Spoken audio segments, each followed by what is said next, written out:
төсвийн тогтвортой байдал тэгээ 20 оны төсөв гэдэг ингээ яриад байдаг. Энэ төсвийн тогтвортой байдлын хууль чинь бол би одоо энийг хуралд орж ирээд бас гайхчихлаа. Сонсож байна уу? Сонсч. Төсвийн тогтвортой байдлын хууль маань явсаар байгаад төсвийн тогтворгүй байдлын хууль боллоо доо. Гомонч олон сэгэлж өөрчлөлт оруулж байна.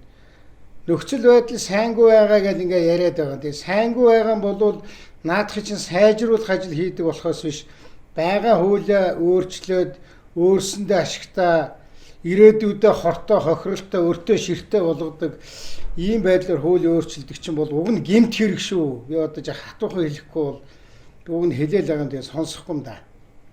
Би их харамсч байна да. Наад 20 оны төсөв яах вэ? Энэ нэг л жил юм. Ер нь бол бид нар ингээд би нэг санал тавиад их хурлын дарагтаас анхаарал даваараа намраас хойш яриад Монгол улсын сүүлийн 15 жилийн төсөвт дүн шинжилгээ хийх ажлын хэсгийг болгонд байгаар ахлуулж байгуулад 2-1 хуралдаад одоо болтол ажиллаж дүгнэлт гаргасангүй. Ингээ юм ярихаар энэ Хүрлбаатар гэдэг нөхөр орж ирээд 16 оноос хойш юм тоолол өр ширэнд орцсон юм шиг юм ярьдгийг. Би бол тэгмээргүй л 15 жилийнхаа төсвийг нэг анализ хийгээд ардын нам арчсан байгаа ч гэсэн Монгол нэг юм чинь ийм алдаа дутагдал ингэж гарч байж энийг ингэж засъя.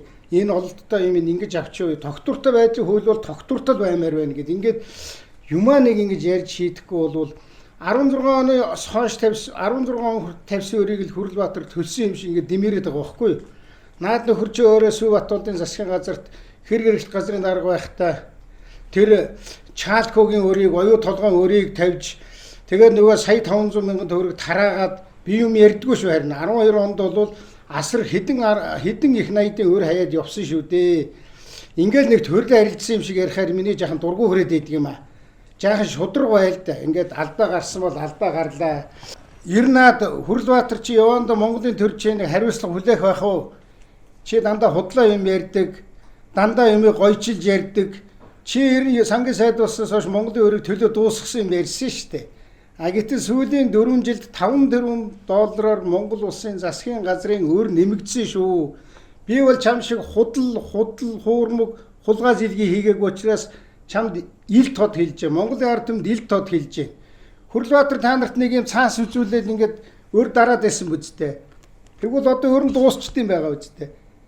Гэтэл одоо наад өрчмөр дийлдэхэ байгаад одоо төсвийг ингэж өөрчилж болохгүй шүү. Өр ширийг энэс хэтрүүлж болохгүй шүү гэсэн тогтвортой байдлынхаа хуулийг тогтворгүй болгож өөрсөндөө ашигтай өөрчилж байгаа. Тэр Батуулдын сангийн сайд хэн байсан чухал биш.